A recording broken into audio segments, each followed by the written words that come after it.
Φίλες και φίλοι, κυρίες και κύριοι, καλωσορίσατε και σήμερα στο Ράδιο Βρυλίσια.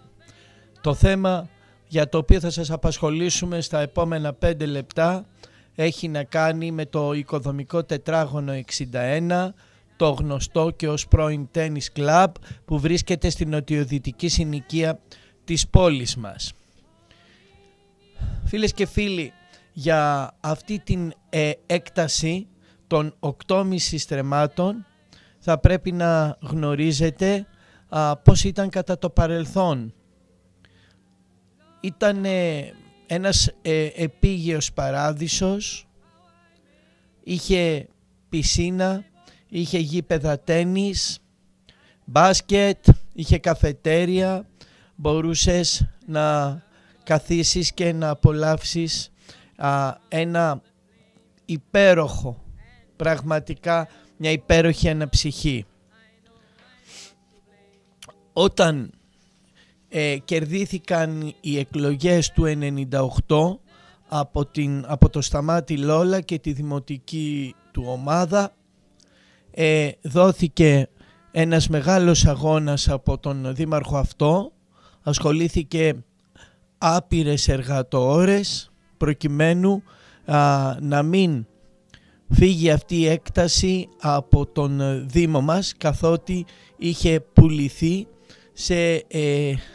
σε κατασκευαστή, σε ιδιώτη.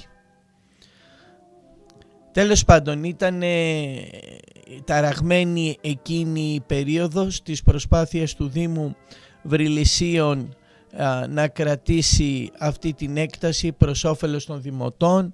Ήταν ένας πνεύμονας, θα το πω έτσι, από τους τελευταίους που πραγματικά δεν έπρεπε να χαθούν και έγινε μεγάλος αγώνας από την τότε Δημοτική Αρχή να μπορέσει να κρατηθεί.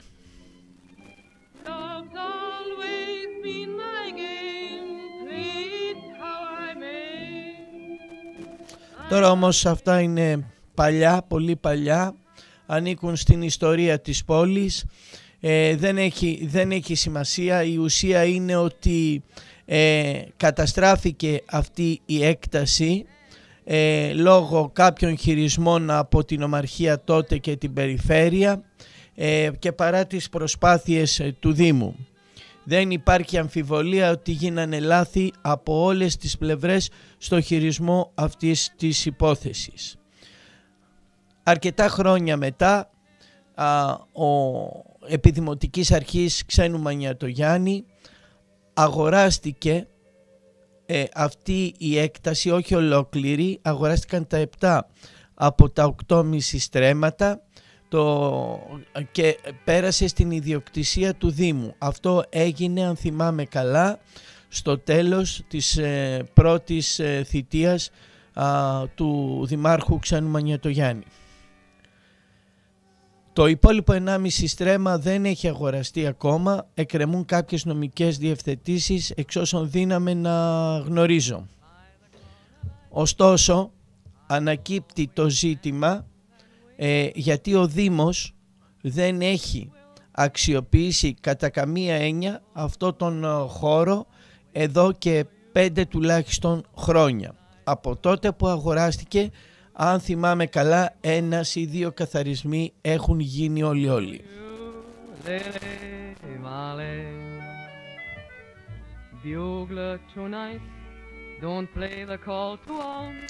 Ο χώρος αυτός παραμένει αναξιοποίητος, δεν έχει δημιουργηθεί η χρήση παιδικού σταθμού, ήπιες χρήσης πρασίνου και εγκαταστάσεων, ελαφρών εγκαταστάσεων.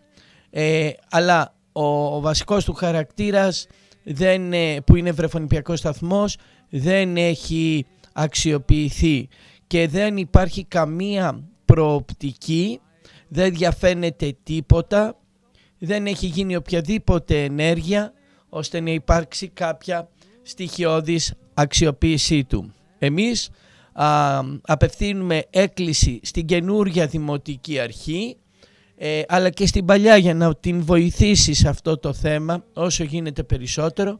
Απευθύνουμε έκκληση ώστε να μπει μπροστά στο σχεδιασμό η αξιοποίηση κατά τον σχεδιασμό, κατά το σχέδιο πόλης, κατά την προβλεπόμενη χρήση, να δημιουργηθεί εκεί ένας βρεφονιπιακός σταθμός και ήπιες αθλητικές εγκαταστάσεις.